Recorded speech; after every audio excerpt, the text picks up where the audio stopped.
and say welcome and hello to everybody. It's really good to see you. Thank you for joining us. We have a absolutely packed session today. So I'm going to kick off, and basically today's all about money, which is all very exciting. And I think that as business owners, we probably really do all appreciate the importance of money. But of course, money on its own doesn't really do anything, does it? Unless you like to sit and count it, of course, on an evening. You know, what money gives us is choice. It gives us the ability to do things that we wouldn't perhaps otherwise have been able to do. And I think that's really important in business. And of course, there are many things that empower us, and money is definitely one of them. So having money available to us in our businesses really does mean that we have the ability to choose how to grow, what to invest in. So I thought it would be a really good idea to have a money-focused session and invite two experts today, StrongerTogether community members. Thank you for being part of this and to come and speak and share their wisdom and their knowledge. And they're both quite different, coming at this from different angles. The first speaker that we have today is the lovely Emma Wright. Now, she is a chartered financial planner and a certified financial coach. She has 20 years experience in wealth management and is an expert in pension planning, tax-led investment planning, estate planning, and she's also a successful podcaster, which makes her very human. So, and her mission really is to empower business owners to achieve what they set out to do, which is absolutely amazing. So by helping them find the financial independence that they need to connect their business with their own personal vision. So really delighted that Emma's here today. And the second expert that we have is the fabulous Helen Steel, who is a business funding specialist. And she's also absolutely passionate about helping businesses succeed. So she helps businesses succeed through their funding, so by securing funding. And she owned her own business at the age of 20. My goodness, Helen. So she's got over 30 years experience in being a business owner and everything that goes with that. So a huge amount of experience. And she's also a specialist in business planning, cash flow forecasting, securing finance, startup loans, and grants, which is what she's going to be sharing with us today, a big focus on grants. So not only do Helen and Emma have money and finance in common, but they also have a love of water. They love water. Emma has recently started scuba diving, and she loves the beach as well, living in Devon with her youngsters and her dogs. And Helen is a county and national masters swimmer. And to add this to the little pot, Helen did her degree in microbial genetics, which is quite a fascinating thing to do a degree in. And without further ado, because we've got so much to share, Emma, is it all right if I hand over to you so that you can share your wisdom? Yeah, absolutely. Amazing. So nice to be here. Thank you for inviting me to your last one of the year. And I'm not going to do a PowerPoint presentation today. I'm going to do a general talk, but I am going to share my screen if that's okay with you, because I do have some cash flow forecasting to show you that I'm going to build with you to really bring to life the power of investing, because I really believe that visual kind of seeing things is really powerful. So I'll share something with you and I'm going to build it with you live, which might go wrong, might go right. And that's the whole beauty of life. So I wanted to talk to you today about how to make the most of every pound by harnessing the power of investing in all areas of your business. I feel very, very passionate about investing, and I want you to think differently about this subject, because when we think of investing, we automatically think about the stock market, and this is just one type of investment or one asset. Investing is way more than money. Money is just an asset. Obviously, the subject of money is a topic today, and Helen will come from a very, very different aspect and angle to me. Assets are more than money. Everyone here is your biggest asset, and how you invest in building up your wealth assets as a business owner is essential to the sustainability of not just your business, but you as your biggest asset in your business. Okay. You are what matters. You are the star of the show, not just in business, but in your life. So I really want you to think differently about investing. You need to work hard to make money in business. There's no two ways about it. Okay. Anyone that tells you don't have to work hard is talking nonsense. It's not a limiting belief. We have to work hard. We have to be savvy in business. You spend a huge amount of time. Time is an asset. You spend a huge amount of time building a business, building wealth, and it's an asset that we often waste. You have likely already invested money in building the business that you're already here sat doing. And money is a currency to wealth. Money doesn't define who we are. Money is a currency to wealth. And money is everywhere. We just need to make sure that we harness the power of time and we value money as a currency. We are all giving up precious energy to be business owners. Energy is the foundation of life. If we don't harness our energy as business owners, we're not going to be as productive. We're not going to be as amazing as we could be as the CEOs in our business. And your knowledge, your know-how, all of these things are assets. You are your biggest asset. And I just wanted you to think about that so you can start thinking differently about investing. Because every pound that you make, you must invest it wisely in all assets for the sustainability of the business growth that you are experiencing in business. And that's what sustainability is all about, sustainable wealth, so we can carry on and be the best business owners and also make the most of our lives as we're going along this journey. There are no two ways about it. We need to be savvy in order to build wealth for ourselves long term. Every pound you make in business must be given intention. Otherwise, we're leaking it. And I see this all the time where we believe that we don't make enough money to be investors, and we're thinking the wrong way about investing. Spending money shouldn't be seen as an expense. Oh my goodness, probably going to come from a different angle here to Helen, because I come from a different aspect here. Spending money is not an expense. Every pound you spend is an investment. Whether you are spending it on your life today, your lifestyle, your home, your food, the food we eat, it's an investment into our body, okay? Whether we are spending it on our gym membership, whether we are spending it on our mortgage, on utilities, it's all an investment in the lifestyle that we lead today. Or whether you're spending it on brand you, whether you're spending it on your health, your well-being, growing your confidence, building your knowledge. Let's switch the narrative on what investing is, because every time we spend money, you need to think that you are an investor. You are the investor in you, your brand, into physical assets that will serve you, because physical assets will, I'm going to talk about some tax-led investing strategies towards the end of the talk, don't worry. But, fundamentally, we need to really give every pound that we make the purpose so that we can live a purpose-led life. And we've got the values to support that, being aware of our values, our life goals, and our business goals. It's all about the strategy that we surround ourselves to give every pound a purpose. And given just how hard you make to make every pound that drops into your bank account, there are essentially 3 things that I want you to think about doing with the money once you've made it. The first thing is you pay yourself, aka you spend it on you. The second thing that we do when we make that pound is we reinvest it into our business, aka we spend it on the business. And that could mean you spend it on you as the CEO of your business, the star of your show. Or number 3 is to invest it outside of your business, to hold on to wealth, to build it up outside of business, to build up an independence fund so that you don't need to always be working.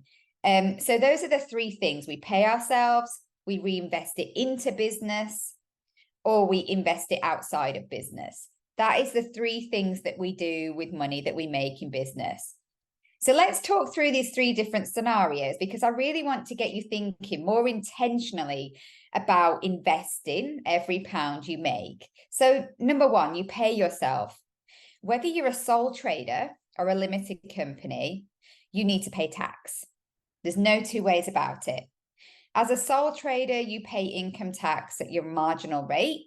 So the first 12,570 we make in terms of income is tax-free. That's the same whether you're running a limited company or a sole trader. But fundamentally, you then pay tax at 20% as basic rate, 40% at higher rate, or 45% if you're in additional rate tax.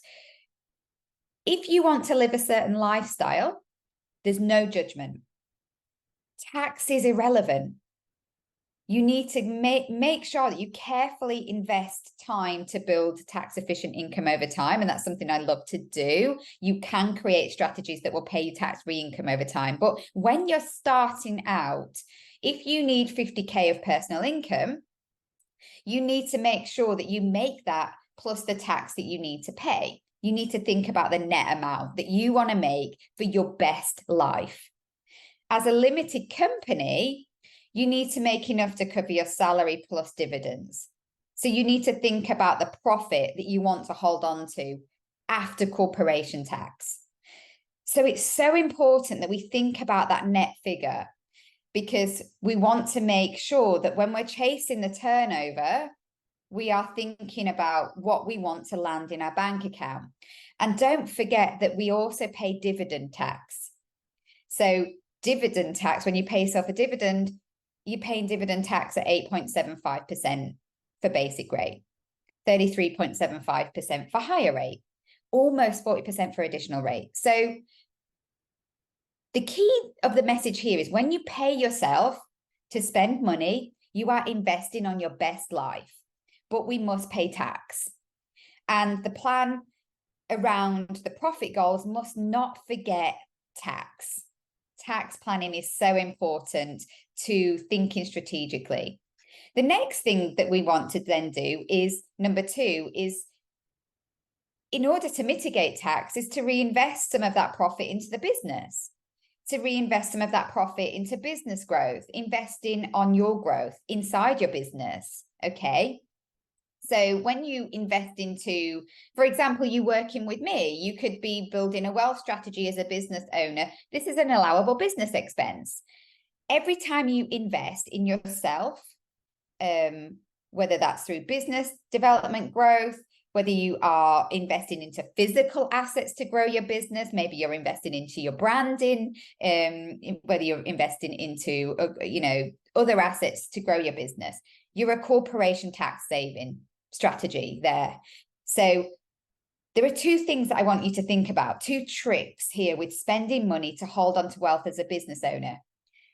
Put as much as your lifestyle spending, that is an allowable business expense, through your business. If you travel, make it work related. Your business becomes your lifestyle. Put as much as you can through your business, because why would you pay a dividend or pay yourself or put it through your personal spending? And I see this all the time. All personal spending that could be put through the business. What are your allowable business expenses? It's so savvy and smart to build a business that becomes your lifestyle. And that is so allowable. It is. But part 2, don't spend or invest for the sake of it. I hear this all the time. My accountant told me to buy another laptop because the accountant said, well, I might as well spend 2K to avoid paying corporation tax. It is not wealth building if you don't need that extra laptop. It's not wealth building. Have a long-term strategy to invest into things that will grow your business and your revenue over time and maintain you as the star of that business, the star of the show, because this is not only about tax saving, it's about being savvy in the investment of getting a tangible rate of return on whatever you do. And then number 3, whatever you don't want to invest in you, so spending on you in the present moment or in investing in your business, then we need to invest in the future you. We need to be investing into wealth pots that will create that independence fund outside of your business, because we don't know if we're going to be able to sell our business in the future. We don't know if this asset will always be there, and you don't know if you're always going to want to love doing your business, right? You fall out of love with your business. It's really nice to have options outside of business. So the main aim of investing outside of your business is twofold. Number one, tax-led planning. Every investment that you make should be thinking about tax-led planning. We don't just invest for the sake of it. We want to invest because you have worked really, really hard to make that pound. If you don't need to pay tax in the now, then we want to make sure that we're strategic with tax-led planning. And then number two, we're spreading the impact into other ventures you care about, other businesses that could have massive impact, other sectors you care about supporting, where you don't need to do the work. And that's the whole point of investing into other assets, into other businesses through your tax-led planning. So tax-led investment planning is simply when you invest to get some form of tax relief in return. And the simplest vehicle for this, for business owners, especially limited companies, is investing into your pension. It's really simple. Not always. For sole traders, it can be other vehicles that I'd love to talk about. But the most simplest way is to ring fence money into a pension, because your pension is an allowable business expense. And therefore, you're saving corporation tax. So if you don't need that 2K for that laptop, put that 2K into your pension with confidence.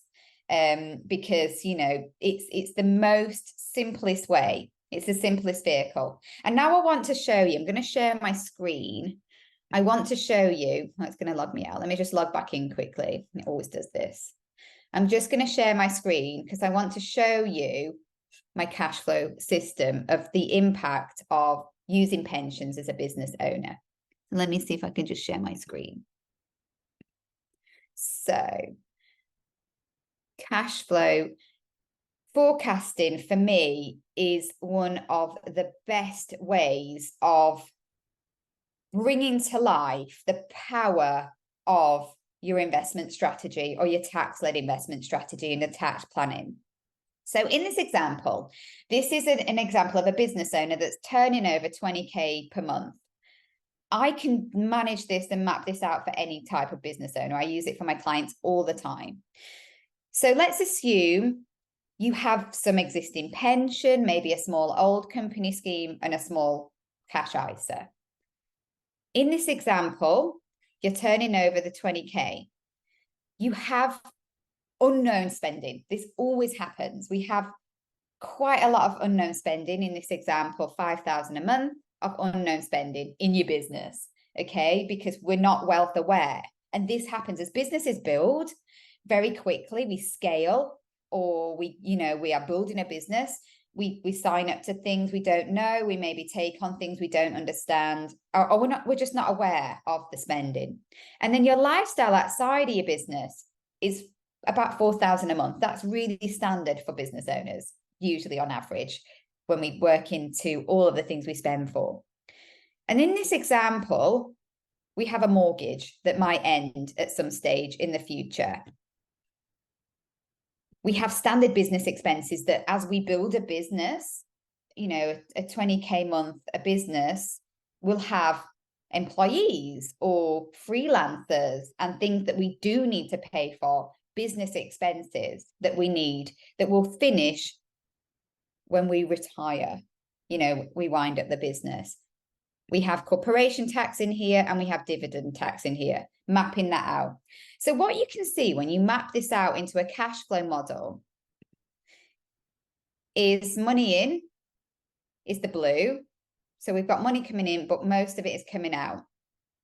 And then when we decide to retire, we have some savings to live on. And what you can see is that we might be accumulating wealth over time as a business owner in our business bank account, giving it no intention. But we're going to have a big shortfall, quite a big shortfall in our life if we aren't intentional, and that's shortfall can be sizable. And this is why it's so important that we get really wealth aware. So what I'm just going to show you here is the impact of just doing some scenario planning. Scenario 1, and we're going to do a pension. I'm just going to clone it from that current scenario. So in this scenario, what we're going to assume is that we're not going to have 5,000 a month of unknown business spending, because we're going to get really wealth aware. We're going to keep our business expenses, and we're going to redirect this 5,000 a month that we were making into a pension instead. So we're going to delete this out here. We're going to add in a SIP, a self-invested personal pension. Give it 0 value. We're going to take some investment risk. We're going to be adventurous. And you get to choose on your investment profile. Adventurous just means you've got mostly 40 to 85% in the stock market. That's all it means. And it just maps out an average return in the snazzy tool that I have here that I love to use. So let's add that SIP in here. And then we add the contributions. So add a contribution, SIP, monthly. From the current account, from the business, 5,000 a month. To retirement, into the SIP. And it does have assumptions. It assumes that things are going to change. It has a 2% inflation. We don't know what inflation. This is just a really great tool. We can play around with this until the cows come home. So we just add that in. Let's see the impact now of this on the cash flow, where we had a shortfall of about 2 million. Whoa. That reinvestment, instead of spending, so what you can see here is instead of spending that money, we've been really intentional. We've still got that lifestyle of 4K a month, and we've still got the business expenses, but we've redirected some of the spending we were making in a business into our pension, and we've still stopped at age 68. And one of the beautiful things we can do with cash flow is, okay, another scenario could be, let's finish in 10 years' time. Let's show you the impact of that. But it shows you that over time, you have a legacy in this example now of like 14 million. Okay, that is the power of investing into a very normal stock market investment and putting that 60K a year annual allowance into a pension over time. So the message here is that we don't want to have massive legacy. I want you to go to the end of your life with £1 in your bank account, because I want you to invest on your best life today and be spending what you want to spend today. I want you to invest into your business really savvily to have an amazing business that makes you have an energy, time. We don't want you to be burnt out. We don't want you to be retiring at 68. I want you to have an independence plan where you finish when you want to finish work. And then you have a legacy that is £1 because you've spent it all in your lifetime. You've invested it into causes. Maybe you've given them wealth away, or maybe you do have a legacy to hand over to your financial dependents one day. Estate planning is all about doing what you want to do in your lifetime. So I just wanted to show you the impact of investing in all areas of you, and hopefully give you a bit of inspiration into one very simple vehicle, which is your pension. And a big part of putting money into a pension, we can look at the investing side, but it is about getting it in there and the tax planning. And once it's in there, then you can decide, okay, what am I going to buy? Am I going to buy a stock market fund or not? And that's it. If there are any questions, please ask. And I'm here until the end of the show today. The end of the show. I'm on my podcast here, aren't I? Absolutely brilliant, Emma. Thank you so much. My goodness me, I've just made pages of notes. I love the whole concept of money is the currency to wealth. I just think that is absolutely incredible. So let's have some questions now for Emma before we move on to Helen, because I just think there's so much there that people would possibly like to ask questions on. And Helen has raised her hand for a question. Yeah. Thank you so much, Emma. That was lovely. Compliments what I'm going to be talking about as well. So that's beautiful. You mentioned in the end about investing the 60,000, and I just wanted to make sure I understood that correctly. Are you saying 40,000 for the pension contribution and 20 that you'd invest into an ISA? Where did you get the 60 from? 60 is your new pension allowance this year. That's the new allowance. Okay. Yeah. Right. So that's good. No, but that's really good because not everyone's aware of the new tax rates this year, right? And the government is always changing these things quite annoyingly.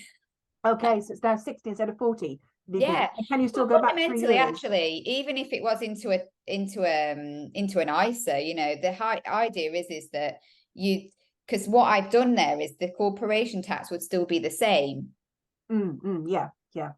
Because in that example, in the cash flow, the corporation tax, whether you spent it in your business without realizing it, or whether you invest it and hold on to it, corporation tax would be higher if you were to move it into your personal estate, right, into an ISA. So it's always really savvy to move it into a pension as a business owner and using that 60K allowance.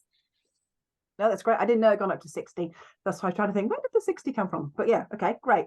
60. So thanks. Just to recap there, Emma, if we are directors of limited companies, we can put 60,000 of the profit of our business or money from our business into our personal pension.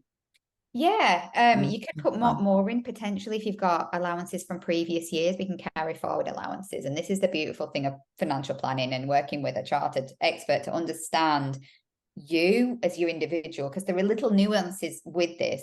You can, one of the things that some people do is they make their family members part of their business, like especially if they've reached certain ages, because you can fund other people's pensions as well. You can fund your partner's pensions. So there's so much opportunity for you to use these allowances, and it's really use it or lose it with these allowances every year, because we are limited.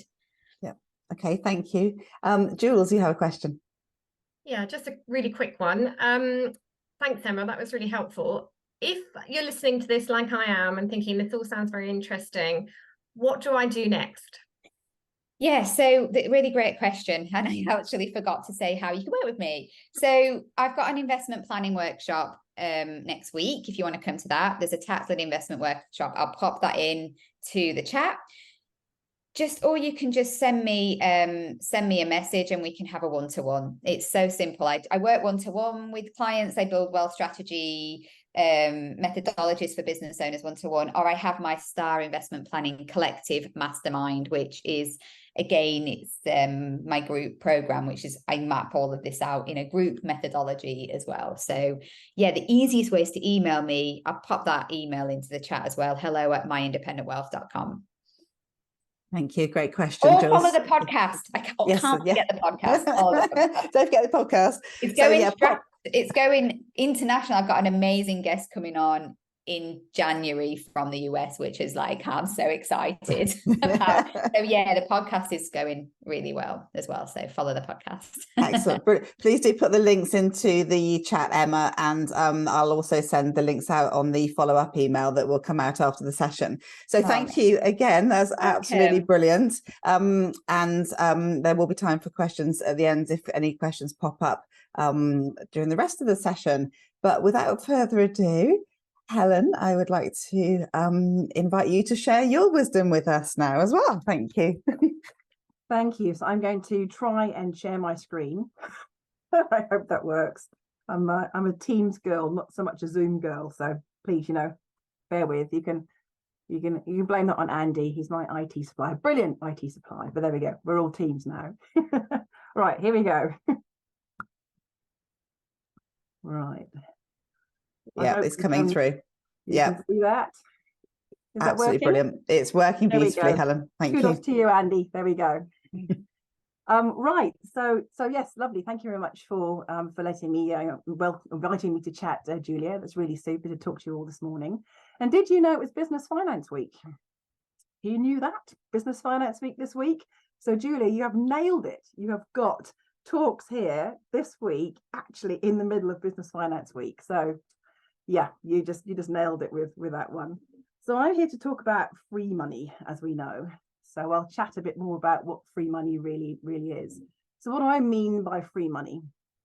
So it's funding, money, cash, assets that you do not have to pay or give back.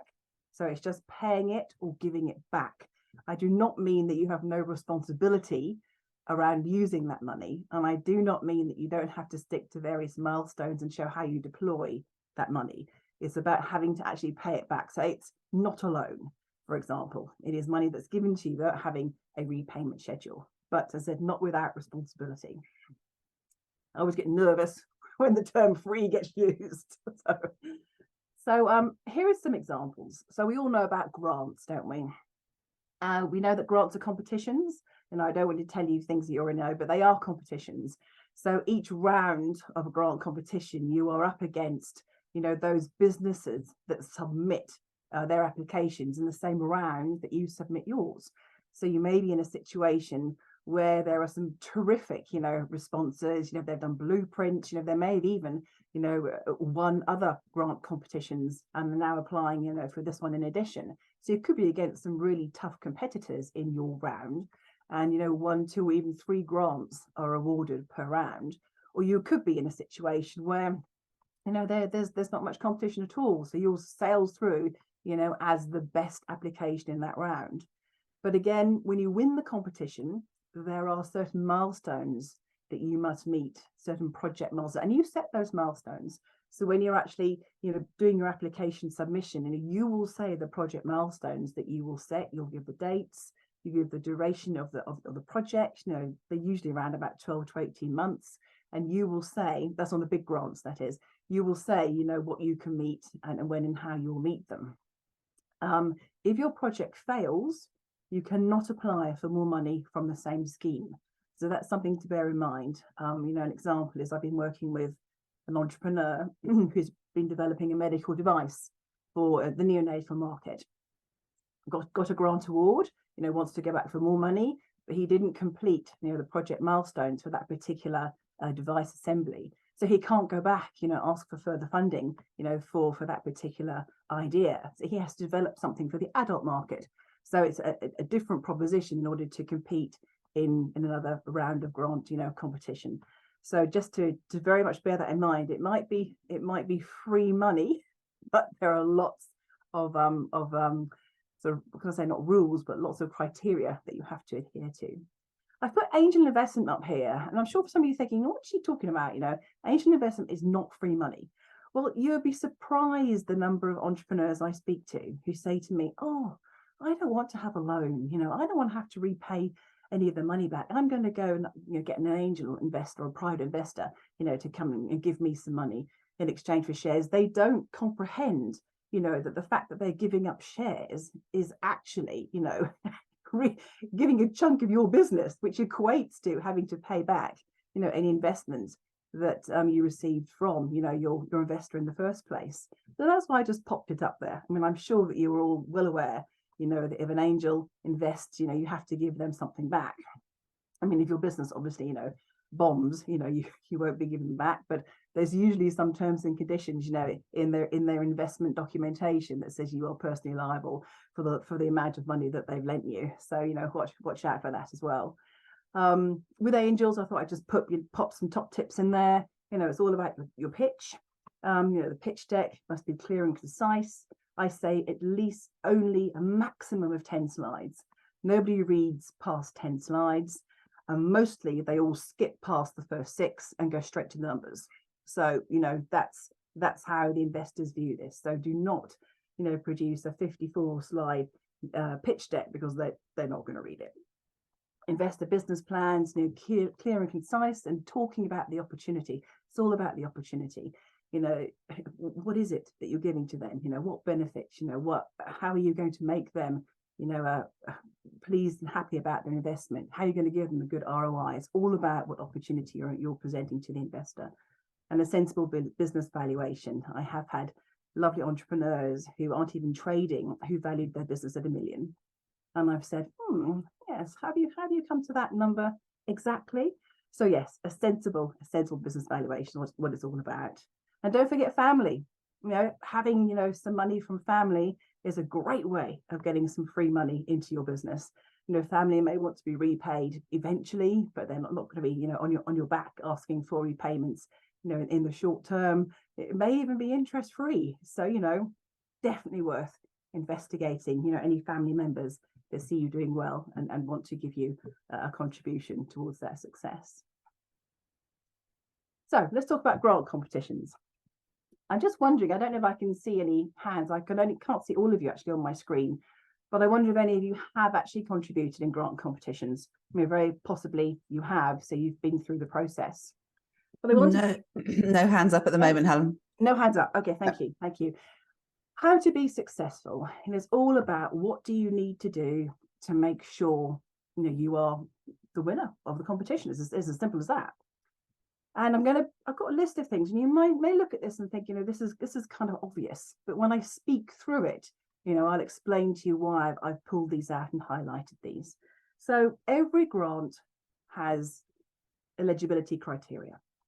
You know, it could be, you know, obviously it's always about company size. Now, with the large grants, for example, let me talk about some of the larger grants, some of the Innovate UK grants, because they're very good examples to go on. And I mean, we're all, you know, owners of relatively, you know, of businesses that are turning over, you know, a decent amount of money. So we would be looking at larger grant competitions for ourselves.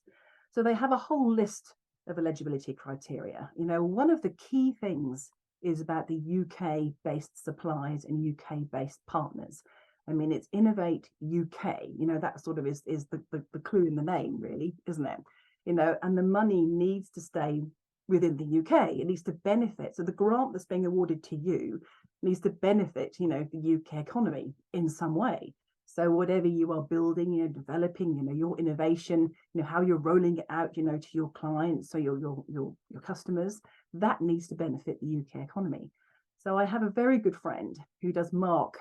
She's an assessor for Innovate UK in the medical devices arena. So it's all, you know, we don't conflict with each other at all. But she tells me stories, you know, of applications that come in, you know, from Italian-based companies, and they set up a small little, you know, satellite company in the UK, and, you know, 10% of the money resides in the UK and 90% goes out to Italy. Well, you know, that's all booted out. You know, not only is the first round of the application reviewed by an eligibility team, so they actually look, you know, at all of those eligibility criteria. But then the second round, when it actually goes to the assessors, they also check, you know, to make sure you're eligible. And all the hard work you've put in to doing your grant application, you know, is immediately wasted because you don't get any further, because you haven't met those very clear criteria. So yes, make sure that you go through those criteria and that you make sure you meet every single element there. I'm working with a client at the moment who has a supplier who's based in Germany. That won't work. So we have to come up, you know, with an alternative, you know, where there's a UK-based supplier. The next thing is, I like to call it buzzword bingo. Answer the question. I don't know how many of you have worked on corporate bid teams.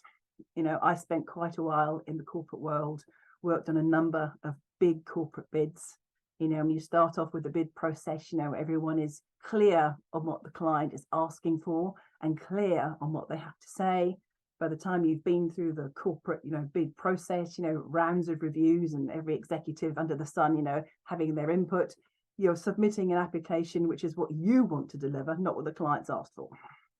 So it's the same with this. Make sure you answer the question. You know, they'll be saying there are specific target industries. For example, there's a recent, I'll mention it in a little bit further, there's a grant competition that's closing today, actually, around AI. And the target industries are very specific. There's agriculture, it's creative industries.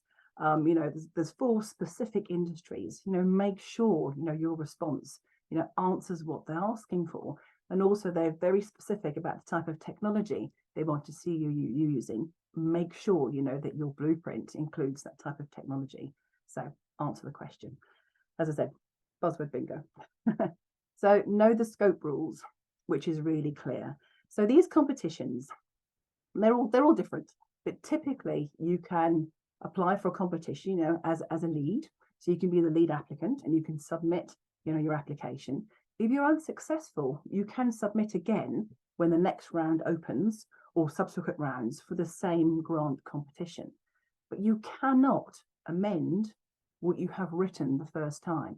So you can resubmit, as I said, what you wrote the first time, but you can't alter it. So that's why I say submit your best application, because you can have a second chance, but you can't then change, update it and amend it.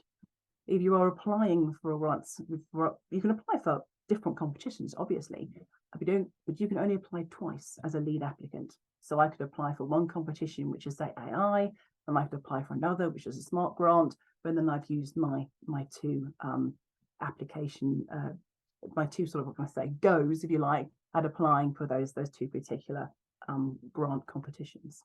So it's really, really important, don't rush it, don't say, oh, no, I'm going to submit it, we're near the submission date, just let me get this in. Don't do that. These grants close, grant competitions close, they'll be open again, in 2 weeks' time. There'll be another round in 2 weeks' time, and then you'll have another 3 months, to work on putting in, the best application you can possibly do. Don't rush, and as I said, run the risk of not being able to win a competition because you didn't put in your best possible application. So you can't see this. So this is a typical consultancy slide. The text is so small you can't read it. But what I wanted to do, as I went into a live grant application for you, just to show you some of the stuff that they ask for. This is the Innovate UK Smart Grants competition. I'm working with a client at the moment, and we're submitting his application for him. It's really detailed and specific on what they're asking for. I mean, the text, and I'm sure Julia will circulate the slides later if that's okay with you, Julia. You can read it. It's very, very detailed and very specific. So before you embark on one of these exercises, make sure, that you have the support around you to help you answer, what they are specifically looking for. Because, as I mentioned earlier, it is buzzword bingo. It is making sure that you tell them what they want to hear, and that the way you are, constructing, your project and your solution is innovative. It doesn't have to be brand new technology. You can be using existing technology, but how you deliver it, has to be market leading. So how can I help? So I've launched my Grant Navigator service. I launched it 6 months ago. 6 months ago, we started to develop this monster spreadsheet. I call it a monster spreadsheet because we've been looking at all the grants that are available nationally. And as I mentioned, competitions open and close. So, you put something on the spreadsheet and then, 3 weeks later it's closed. And then next round you do your search, you find it's open again. So it's been quite an exercise developing this spreadsheet, but it's huge, and we will shortly be converting it into a database and hopefully licensing that at some stage. But the way I can help is that I can help you find grants, number one, that are applicable to your industry and your business. Number two, that you are eligible for, because as I mentioned previously, it's all about making sure that you hit those eligibility criteria. So we produce a grant report where we fully research your business. Of course, we have calls with you to get a full understanding of what you're doing and where you want to go, i.e. what do you want to use the grant money for, what's your strategic vision in that area. And then we hunt for every single grant that's available at that time. So bearing in mind, as I mentioned, grants are really just a snapshot in time. They do open and close. Even if we come across a grant that's right for you and it's closed, we know it'll be open again in a couple of weeks, after a couple of weeks later. So we produce that report for you. And then we offer a 6-month service fee plan where we will help you apply for any grants that you want to. So we will rank your grants in priority order, and that priority will be according to closing date, grant closing date, and we will systematically apply for those grants for you over a period of time. The reason we do it over a 6-month plan is to make the report future-proof. We future-proof the report for you. So we will continually research the database. If any new grants come available, during the time we are working with you, we will add them, to the report, and we can work on those together as well. So we make sure that any grant, as I said, that's around and live at the time, we can go after it for you. And then we charge a success fee, on at the end of that, and when we've been successful for you. I also have a great referral scheme. So if you have any, clients, friends, businesses you work with, and you think they may benefit from assistance in applying for a grant, I give you 10% of all my fixed fees as a thank you for referring someone to me. So just for you, today I did a search of what was available, what grants were available for you to go for. Let's talk about the big ones first, and then we can have a little laugh about the little ones later. So big ones, UK Innovate. Innovate UK is the big, grant scheme around at the moment. It's national, and their smart grants have been running for a few years now. Each smart grant session or competition is open for about 3 months. So one opened in September, end of September, and it closes on the 17th of January 2024. Now, some of the screenshots I produced earlier and showed you, they were from a live Innovate UK Smart Grant competition. So, when you have the slides and you can read those, you can see, the sorts of things that are being asked for. They're really good schemes. You can apply as an individual applicant, and you can ask for up to 500,000 as sole entity or as a business. You have to be a business to apply for this grant. A company, you have to be a company, a PTO limited company to apply for this grant. So up to 500k you can apply for, or you can apply as a collaboration with at least 2 other organizations. One needs to be a public sector authority, so it could be a local authority or public sector organization, and an academic institution. So you can apply, the 3 of you. And in that situation, you can apply for up to 1.2 million in grant funding, as with partners. And as I said, it's not industry specific, which is great. But what you are developing, the project that you are wanting the funding for, needs to be groundbreaking. It needs to show how, as I mentioned earlier, it impacts the UK economy, and how it betters as I said, the business turnover and the business livelihood of the companies that you are supporting. A grant that's closed today, actually hasn't closed. It's supposed to close at 11 o'clock today, but they've extended it to 4:30. Is the Innovate UK AI Solutions to Improve Productivity in Key Sectors grant. Now, I put this on there. I know you might say, well, it's closed, but it'll open again in 2 weeks' time. So if you're in a business, that's using AI or wants to think about using an innovative AI platform, for something that you want to deliver, that's a good one to go for. The grant awards are slightly lower. So if you're applying as a single applicant, you can ask for up to 100,000 in grant funding. If you're applying in a partnership or in a union with those institutions I mentioned earlier, you can apply for up to, I think, 700,000. So again, it's something worth looking at. Now, this competition has been really busy, really busy. I've seen the notifications come out, and that's part and parcel of why they've extended it, because there are so many applications that are being submitted, which goes back to my earlier point. Sometimes competition can be really busy, and sometimes there can be you can be lucky. There might not be a lot of interest in a particular competition. Again, it's all down to how the economy is faring, basically. And at the moment, everyone's trying to see if they can access a grant, because that's most certainly their preferred form of funding at the moment. And I put a few more links there for you. So if you hop onto the government finance support page, there's a whole list of grants that are available. And there may be some that work for your particular industry, for your particular business. Mostly, as I said, the grants out there are for digital innovation, AI, digital support, in health sciences, medical devices, that's key. And there are some around energy and power and energy supplies and drones, use of drones. So that's pretty much what most of the large ones are. But there are other ones, as I said, that pop up every now and again that may be pertinent to what you are particularly looking for and what you deliver in your business. And I found a few fun ones in Berkshire. Now, you might be from different counties, but I know Julie is based in Newbury, and that's Berkshire.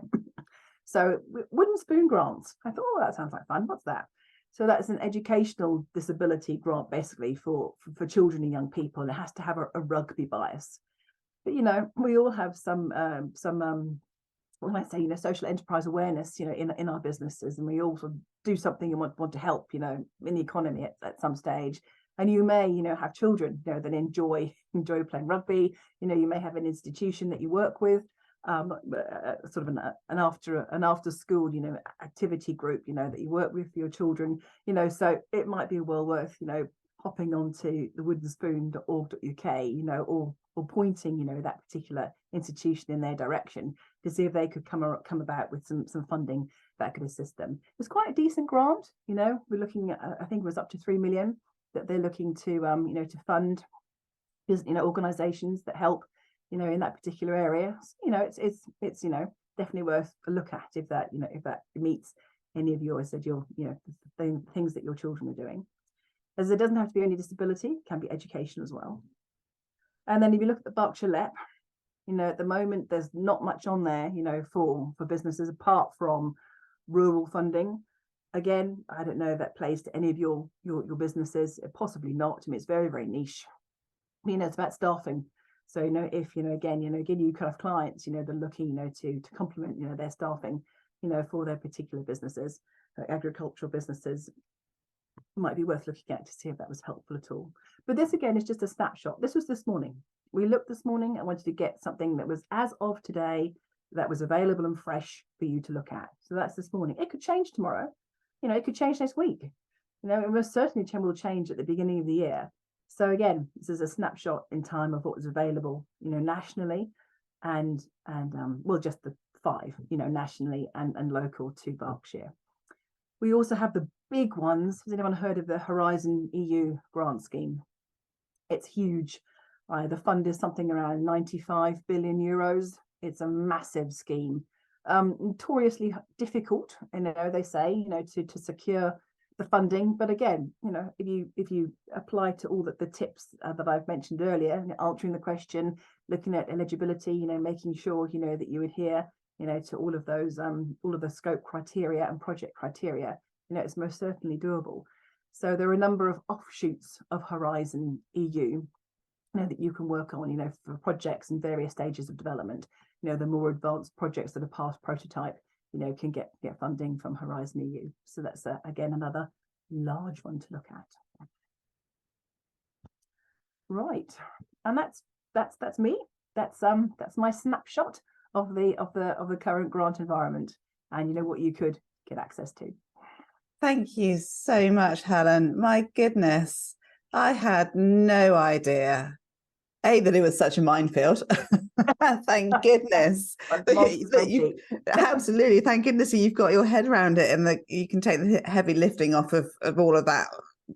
Because as a business owner, it sort of puts me off thinking, oh my God, I'd have to spend so long, investigating it and filling out all the bits and pieces. And so to have somebody like you, absolutely incredible. But how incredible that this help is out there, and yet so many of us, I'm sure I speak for many people here, we just had no idea that it was that there were the opportunities out there that there are. So thank you for sharing that. Absolutely brilliant. Thank you.